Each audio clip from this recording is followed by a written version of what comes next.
So today we're going to look at Zion Williamson, who to me is the most unique NBA prospect that I've ever seen. A guy with his combination of strength and speed, explosiveness and athleticism at 6'7", 285.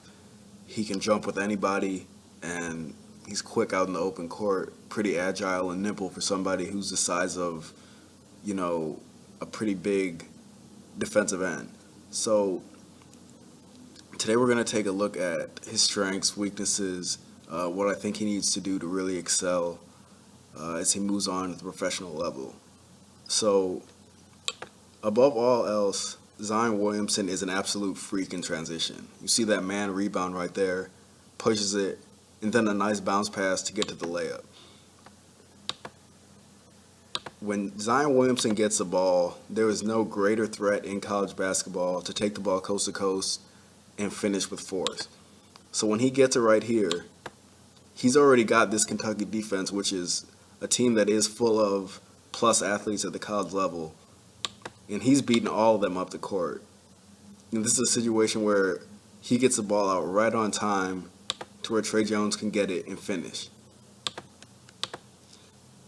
Because when you look at Zion Williamson and what he can do, it's a lot of this. Transition, he's as deadly as they come, one dribble, and that's pretty much unfair. You shouldn't be able to do that if you weigh 285 pounds, but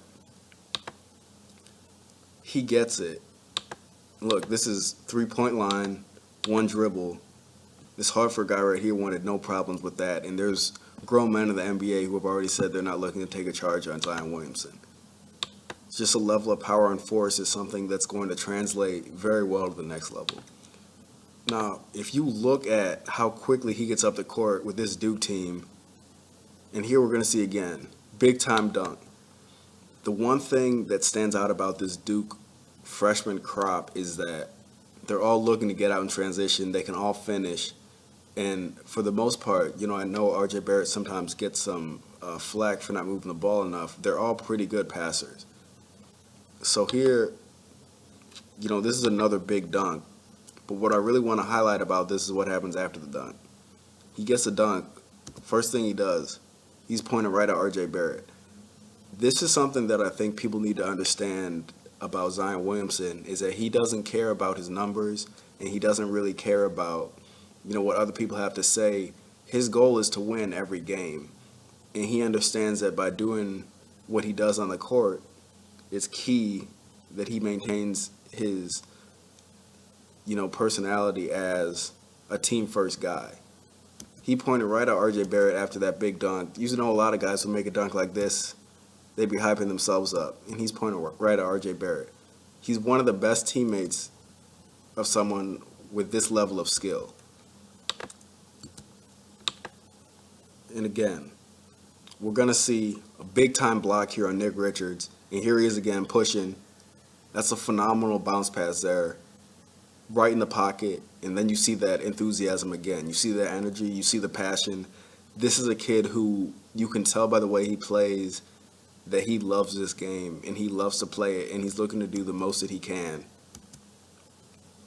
to win. I mean, that's just a great pass. You might have missed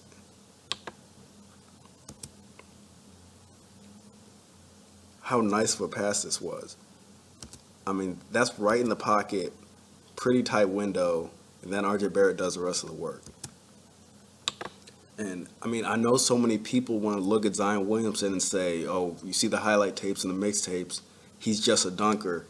He is a very skilled passer for a guy his size. I think in the NBA, he's best suited as a power forward, creating those mismatches everywhere he goes. But he's not just a guy who can get out and run and dunk. He's a guy who has skill in the half court as well. We're going to see right here, it's a little isolation here against Rui Hachimura. And then he's going to get the switch, simple spin move there. And Petrusev can do nothing against that. This was a game where I don't think Zion Williamson necessarily got enough touches, but I think the length that Gonzaga had, and there's not really that many teams in the country that have the number of versatile defenders in Rui and Brandon Clark. But he's taking one dribble from the three-point line again, and he's jumping from about the third block to get that finish. But with all that being said, Zion's not a perfect player even in the transition space. So we see right away the vision, he gets it, looks straight up to RJ Barrett. Barrett doesn't have anything, so he gives it right back. Right here, this is a position, if you're a defender, you don't ever want to be in if Zion Williamson is coming at you. It's full steam. It's coming right at the defense. But what you're going to notice here is watch the footwork of Zion Williamson, and we'll talk about why that needs to improve. So he takes a 1-2 step, not even a Euro step really, and I mean the Yale players are right, that looked like a travel to me. Zion is not the most creative player off the bounce, so we see he gets the ball here. You want to attack here. You see initially he's taking this step. Now he is powerful enough and strong enough, athletic enough, especially against this Yale team, who did play solid defense, to where he can go whichever direction he wants, and he's going to be able to get a shot. But, I mean, he's a lefty. You would expect him to attack here. There's not even a guy over here. Instead, kind of gets his feet mixed up, takes a little hop step, and then athleticism is so great right here, he's just going to be able to finish. But Zion's got to do a much better job of working on that footwork because he's nimble, he moves his feet well, but there are a number of situations where he'll either get his feet mixed up or it seems like he's not really certain on what he wants to do. Right here, we're going to see a ball screen coming, and this is an area where Zion could be very dangerous at the next level if he can figure out how to work in the ball screen. Because if you look at a guy with his size, you're going to have a tough time as a defender getting up in him and taking the ball away. So right here, Hakimura kind of gets lazy. Not any help from Jeremy Jones right there. It's just one dribble. He's too big and too strong. As long as Rui is, there's no shot for him right here. So, I mean, helps should have come over from the corner, but, I mean, this isn't even an advanced cross by any means, but this is the bulldozer move that people say, I don't know if he'll be able to do it as he gets older. People said in high school they weren't sure if he'd be able to dominate physically at the college level. They're not sure if he'll be able to do it at the NBA. This man is heavier than everyone in the NBA other than Boban, who is 7'3". And he's faster than most of the point guards you're going to see.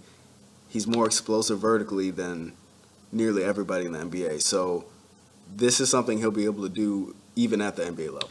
And now, as a segue into, what to me is the most special about Zion in the modern NBA today is his ability to potentially be a 1-5 switcher defensively. So right here, we're going to see they're setting up for a little elbow entry here, and Zion's just going to jump it, and then it's off to the races, and we already know it's showtime after that. This is something that, as he continues to get more engaged defensively, and I mean, by no means am I saying he's a bad defender. He's averaging over 2 steals and 2 blocks a game, but he does have plenty of possessions that, I'll look at some of them later, where he's not totally engaged. As quick and as strong as he is, he could be a problem on defense. And here we're going to see a little bit of the movement throughout a possession defensively. Shows a little bit there. And then right now, he's going to get in a post-up position. So he's got the weight advantage down low, which he's going to have for the most part.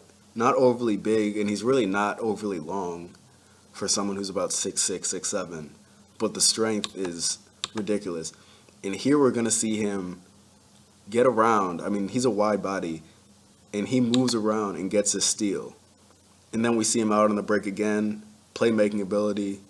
He loves that little two-handed drop pass, and that gets him another layup. One thing for young post players to look at, really if you're looking at both sides, offensively and defensively, is the Yale player thinks that he's just comfortable where he's at. You don't see him really whip his leg around and give a target. So the entry pass is going to come to his left side, and Zion never engaged defensively anyway to allow him to get this steal. And that's just a great read on his part. and then beating everyone else down the court again to an easy Trey Jones layup.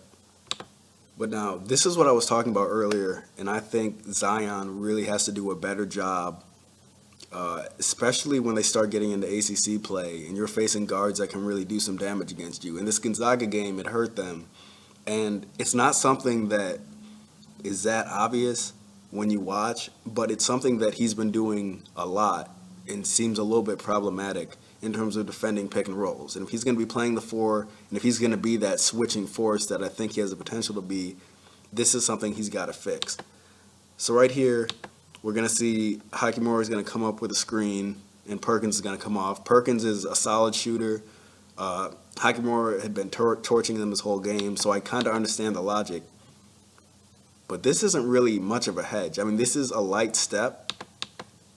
But imagine now it's Josh Perkins, so you think of the scouting report, don't want to leave Rui here for an open shot. But if we're looking at this as a John Wall, Russell Westbrook, even Steph Curry getting downhill, as athletic as Zion is, you can't give them that much of a step because Trey Jones is going to end up getting there, and it's going to end up being, it's not an easy pull-up to make. But you gave Josh Perkins all this space to have a decision. What I want Zion to be more out here with that hedge in terms of his feet. I'm not asking him to come up because then Rui gets a slip, then Petrusev might have a layup. But his feet need to be more out here horizontally to at least make him think, because at this point Trey Jones is doing this by himself, because if he keeps coming, I don't know if Zion's stepping over or not. I think Zion leaves too early here, which he does a lot. And what that does is it opens it up for the guard to do whatever they want. That makes Trey Jones have to do a lot more work here. And I think that's something he's got to work on. Now, when I'm saying that, I didn't just pick a tiny clip out of one time he made a mistake on a hedge. This is something that he does fairly often, and Gonzaga kind of took advantage of it. So here, they're going to give it to Norvell, who's an exceptional outside shooter. Perkins is a good outside shooter, but really looking to pass first more this year. So, again, I understand not necessarily hedging is hard. Here with Norvell, this is, in terms of hedging, this is no man's land. There's nothing that he's really taking away by going here. Trey Jones is getting screened. If we back it up, Trey Jones is going to get screened. Not a great screen, kind of more of a handoff type screen. But he goes under, so that's a mistake on him. But Zion's not out here contesting Norvell at all.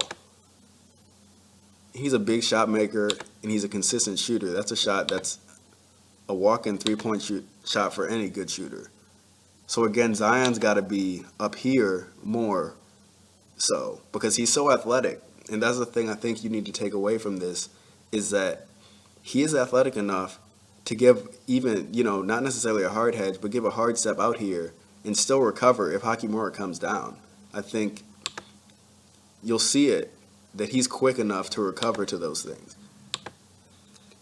Now, here's an example of what I'm talking about. So against Hartford, pretty quick guard right here. He's coming out, and they decided, we're just going to switch it. He's coming out incredibly aggressive, so aggressive that he actually ends up getting beat. But I want you to understand that I don't think this is a negative with Zion Williamson. With most players, I'm going to say don't come out that hard. I don't want my bigs coming out that hard. But when you can come back and spike that like it's a volleyball, I think you should have the freedom to come out and hedge that hard. Look, he comes out the hard step. He's got the point guard going all the way out. See, when we saw the clips of Norvell and Perkins, they were taking this angle right here. It was a quick loop. They could get to the elbow if they wanted to. When you hedge like that, he's got him looping all the way around. At this point, your help defenders are going to be ready if they need to be. Now, here Trey Jones is already there. There's basically four eyes on him. They're not as concerned about the shooter in the corner. When he keeps going, Trey Jones is obviously not going to be able to contest as well. But that's just tremendous timing. And he's a good enough athlete to be able to make that play against NBA guards. Now, this is a play defensively I love as well. And I know a lot of people love to see Zion's highlights as, a dunker out on the break. He's exceptional doing that. But the differentiator for him in terms of maximizing his athleticism, I think, is being able to be that 1 through 5 switching defender. So here there's going to be some motion, and Brandon Clark right here is going to set a screen. We're going to see a little curl, and that shot's just going to get thrown into a different dimension. That's just tremendous athleticism, but also great timing. I don't know why he thought he was going to get that shot up over Zion, but the recovery time and the cat-like quickness is something that you have to appreciate. So if we look at this play, this is when we talk about small adjustments. Brandon Clark right here, great dunker, great shot blocker, great rim runner. Not going to shoot this shot if he catches it over here. So Zion could have actually been more down here by the logo and could have made this a little bit easier. But it doesn't matter. He catches it here. He thinks he's going to have an easy layup. Absolutely not. And you love to see that aggressiveness, attacking, on the hedges, on the shot blocking, and really all over the court. Offensively, he attacks the rim with aggression, phenomenal rebounder. But I think sometimes, as you could expect, if you're that athletic, you might rely on it a little bit too much and kind of lose down on some fundamentals, which I think happens every once in a while. So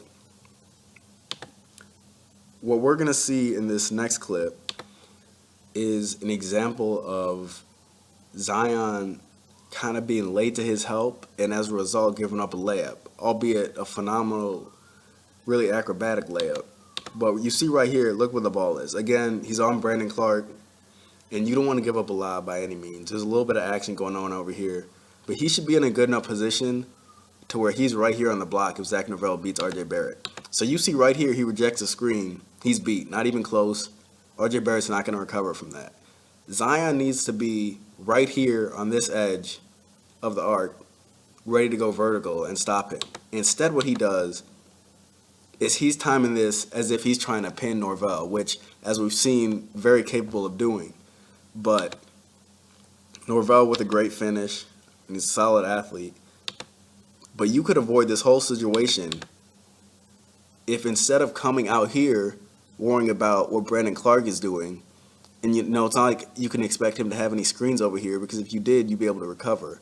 He should be on the block waiting to go up vertical, and with the way he can jump off of 2 feet, Norvell has no shot of doing anything except maybe drawing a foul. He's not finishing over Zion, but when you come at that angle, now he can use the rim as his protection, and because you were expecting to get a glass, now the team gets 2 points.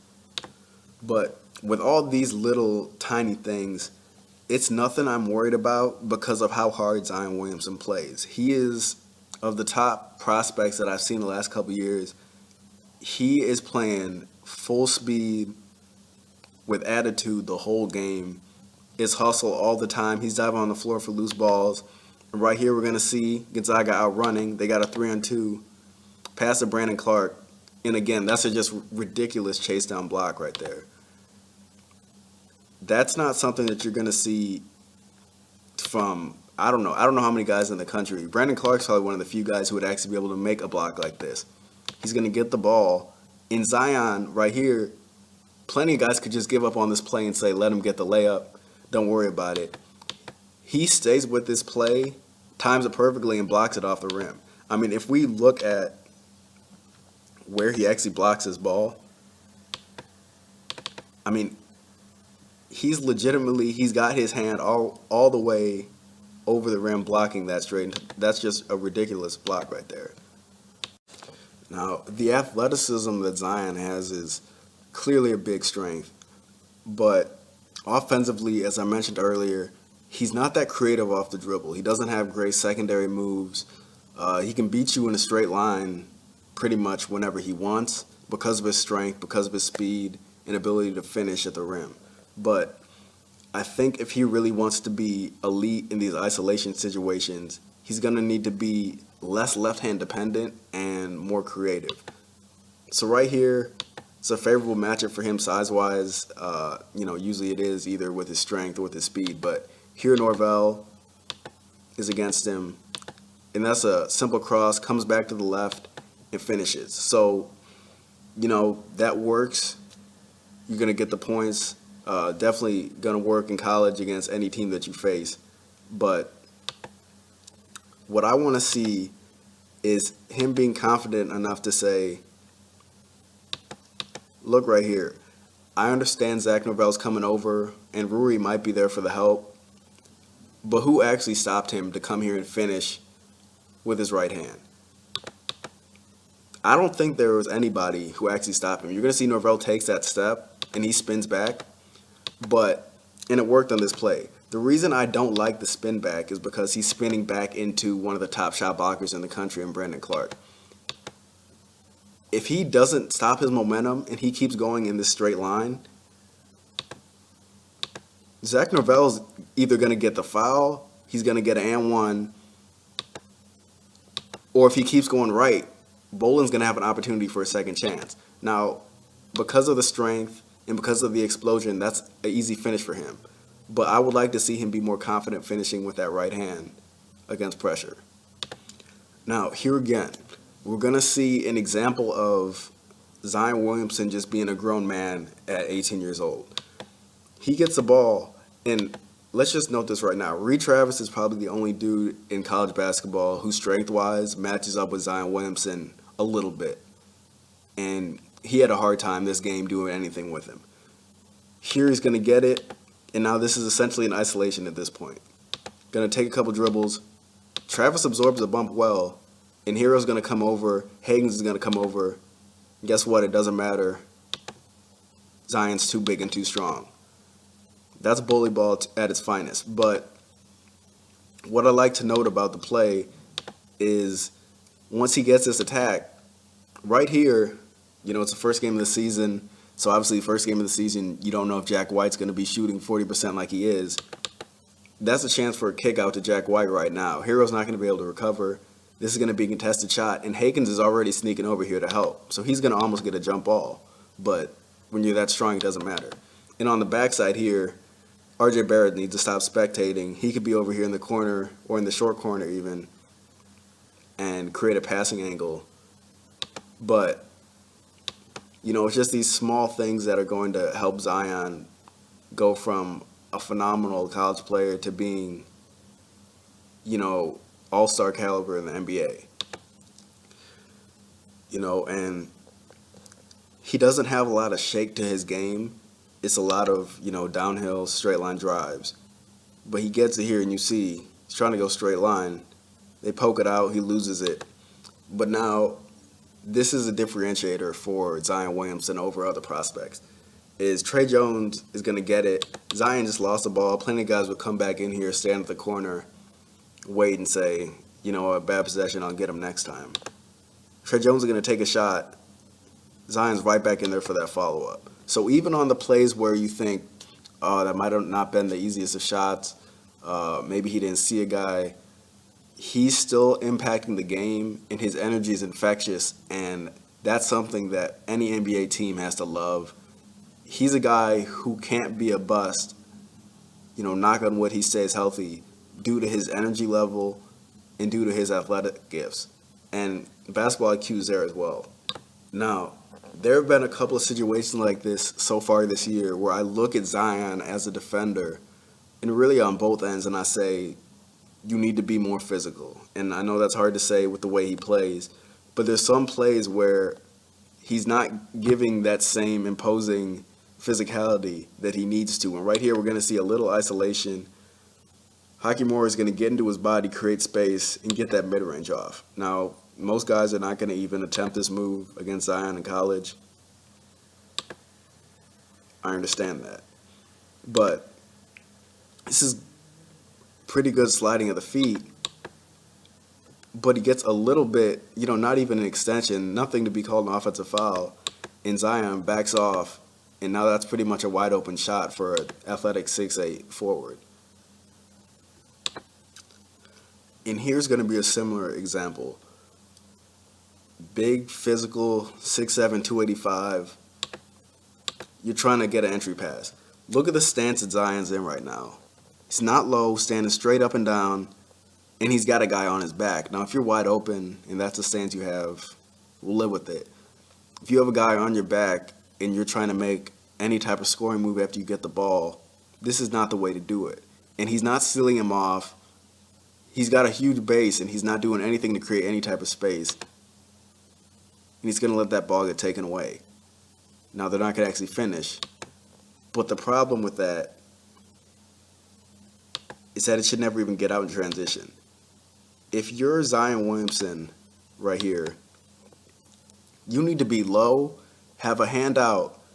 There's not even really a target here. I mean, he didn't have his hands up. Barrett's going to throw it to him anyway. But if you're a post player, especially if you're anywhere near the size of Zion, there is no excuse for somebody coming around and taking the ball from you on an entry pass. That is partly on R.J. Barrett for giving it to him when he clearly wasn't in position yet to get the ball. But that's more on Zion for not using his size and allowing the Yale defender to just get right in there and poke it out. And in addition to the physicality, I think I mentioned this earlier, Zion's not the longest of 6'7". Now, he's so athletic, he's so strong. I'm not worried about that very much. But I am worried about him relying so much on his physicality that he doesn't just make simple plays and might struggle against length because he thinks he can just overpower them like he's been doing his whole life. Now, Hakimura played him well this whole game. You're going to see him move his feet well, and now that's a good contested layup. But Relentless on the glass, it doesn't matter. He's going to keep coming. He's not done yet. Possession's not over. He's still going to finish.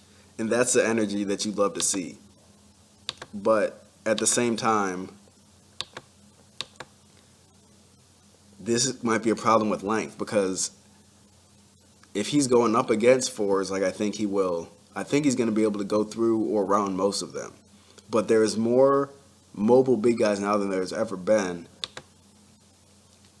And Zion's going to have to figure out a way to manufacture finishes around them. It cannot always be the same go up and expect to power through all of them because guys in the NBA are just going to wait off and try to block it. And we'll probably jump over a lot of them, but if he really wants to maximize his scoring, I think he's got to get more creative with his finishes around the basket. And I'm saying all this about his finishing and getting more creative. With all that being said, he's shooting over 70% from inside the arc. So what he's doing, there's not a problem with it. But I think there's different areas where he can get even better. Now, the one thing that people always want to say is, well, Zion can't shoot. And he is only shooting 14% on the year from three so far. I mean, you'll see both of his makes in, this analysis. Right here, we're going to see a three. He shot the ball well against Kentucky. He hit a couple jumpers. But the thing I want people to understand about jump shooting for Zion, he is 6'7", 285 pounds. And to be honest, when he shoots jump shots, it's letting the defense off the hook because if you were that big and that powerful and a guy's going to play you like this, people are expecting him to come out and have to have this polished jump shot. He doesn't need to, right? Like, he will work on it, but it's not something that is a dire need right now. If you look at a guy like Ben Simmons, now he's not the ball handler or passer of Ben Simmons, but if a guy's giving you that much space, all you have to be able to do is make a wide open three. Now, again, he's shooting 14%, so he hasn't really been making a bunch, but the willingness to actually shoot them is something we need to take note of. Now, this was his second three. This is second jump shot. I'm sorry. This is the most impressive to me. And when I saw this shot, I thought this was something we'd be seeing a lot more of. I mean, this might have gone unnoticed, but he kind of took E.J. Montgomery's ankles on this play, if we watch. I mean, he had him way out of position with that in and out. When you're that explosive, and the hesitation to me is a move he needs to use all the time. He should be living off hesitations, whether it's a hesitation in the cross or just hesitation and go, because his first step is ridiculous for someone his size. So look, right now he's already got him off balance. The in and out, that's a ton of space right there. Zion's not very good at creating space at this point, because he doesn't really have a step back move, and in and out might be the only way for him to get space because guys are going to be backed off so far, and if they're up close, he's going to be going by him. Not really the type to hit a guy with a step back crossover, but it's a set shot. It's a work in progress, and I don't think he will be a guy in the NBA who will never be able to shoot a three. I think if you're a coach and you're guarding them and he's hitting in and out pull-ups from 18 feet, you're going to live with it. But the idea that he's incapable of shooting jump shots is just not true. And now, here was his second three against San Diego State so far this year. This one's in transition, and this is promising because, look, this is an NBA three. This is a deep three at the college level, and he knocks it down. Now, he misses the other two this game, but he just needs to continue to shoot it. And I don't want him to shy away from it, but I also understand that when you're that big and you're that athletic, you're helping the defense out if you're just going to settle for jump shots. So the fact that he's so aggressive getting to the rim is more of a positive than a negative. And I was talking about this earlier, but when I mentioned Ben Simmons. But when a guy gives you that much space and you have the explosiveness and the finishing ability that Zion has, this is exactly what you have to do. A guy backs up, you got to build up a head of steam, and you got to use that space to gain momentum. And that's what he does right here and finishes. Auburn tried to take away his threat at the rim. They were unsuccessful in doing so, as most teams are. It's a little handoff. He fakes it. And look, now he's got the step. Defenses are going to be playing off of him, especially in the ACC. You're probably going to see teams like Virginia and North Carolina. They're not going to be as tight as some of these teams were earlier on in the season. They're going to be probably more at a disrespectful level of defense in terms of space against Zion and probably try to jar charges. But when you give him that time to build up a head of steam, this is what can happen. So when you're not necessarily the greatest of shooters, this is something Rajon Rondo was great at. You got to make the most of that space. It gives you more vision and gives you more space to set up. And the final area I want to put a lot of focus on when analyzing Zion's game is his ability to score and make plays out of the post. This is more of a, 10-year, 15-year thing that is going to really extend Zion's career when, he's kind of a freak and we don't know when this will happen. But if at any point his athleticism wanes to the point where he can't blow by guys, he's still going to have that strength, and it's only going to get better.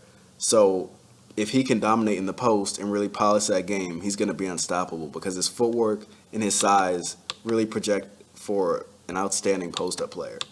So right here, we're just going to see a drop step. It was against Kentucky, freshman on freshman. That's an easy bucket. There's not much E.J. Montgomery's going to do. He didn't even catch this that deep. Even if Reed Travis comes over to help, he would probably come to help this way. If he came baseline, Zion could probably come around here and dunk it. His explosiveness around the rim makes his post-up game that more threatening if he can really work on, just a couple moves. Now, scoring in the post is one thing. I think Zion's solid at that, but I think what he's even better at is making reads against double teams and passing out of the post. He doesn't hesitate. He sees the court. He keeps his head up when he gets the ball in the post. Right here, again, be more physical, and you shouldn't be catching the ball, right next to the ACC. You should be catching the ball lower towards the block, but, in this situation, it's fine. Early double team, they're not waiting. This is going to be interesting to watch if you watch when they play Virginia this year. They're going to bring that post-to-post double team. If Zion gets it down here, he's their best post-up player. So it'll be interesting to see if these same reads will be made. This, to me, was poor communication on Yale's part. They're just going to leave Jack White. And it's a smart cut, and he gets a dunk off of it. And, his vision in the post is kind of LeBron-esque, but I would like to mention, when we talk about Zion, I don't think we should be making comparisons to, Charles Barkley, LeBron. I don't think there's any player that has been Zion Williamson, and that's not saying he's better than any of those guys. It's saying his game, how he's built, the way that he plays is just different. It's different, and I don't think we've seen it before. And we have to appreciate it, but then at the same time, because it's different, we can't go out and say that he's the next LeBron, or he might end up being, one of the greatest players of all time. We have to let that happen if it happens. Now, here again, we're going to see, this is a physical type of duck-in that you really love to see. And I think it's going to be very important for this Duke team as the year goes on, as teams start to basically say, beat us with your jump shot. Having a guy like Zion who can beat you in transition but also get you points on the block will be key. Here, he's kind of open for the lob. You see him calling for it. But there's this pass. Look how quickly that duck-in is. And he misses the first one. Doesn't matter. He's going to get the second one every time. On the year, he's averaging about 20 and 9. Probably could be averaging like 25 and 13 if he played more minutes. But they've been blowing so many teams out. Look how quick he ducks in, and he's catching the ball in the restricted area. There's nobody who's stopping him if he catches the ball in the restricted area. I know he misses the first one, but the second jump is too quick, and you're just going to get in foul trouble if you give that up. And finally, we're just going to see, this is going to be a simple, really traditional, old-school play to get a guy a post-up. You're just going to go across screen up for the big right here, get Zion coming and try to catch it as low to the block as possible. So he's going to get the screen, and then he's going to be one-on-one right now with Juwan Morgan, who is a future pro, shouldn't be taken for granted, his ability on both ends. But look at this. That's one dribble, spin back, he's right underneath the basket. There was pretty much no resistance right here.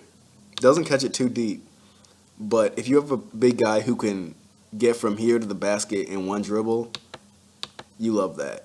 Gets it, feels the momentum there from Morgan, spins right back. It's a wide open layup. Zion Williamson is going to continue to develop this part of his game. And as he does, I think he'll be even more special. But what I want people to understand about Zion is, above all else, appreciate how selfless of a competitor he is and how hard he works. Because for a guy that's that physically gifted, he could easily just be the type of player who tries to ride his natural athletic ability, doesn't work on it, tries to get to the basket every time, doesn't look to feed the ball to anybody else.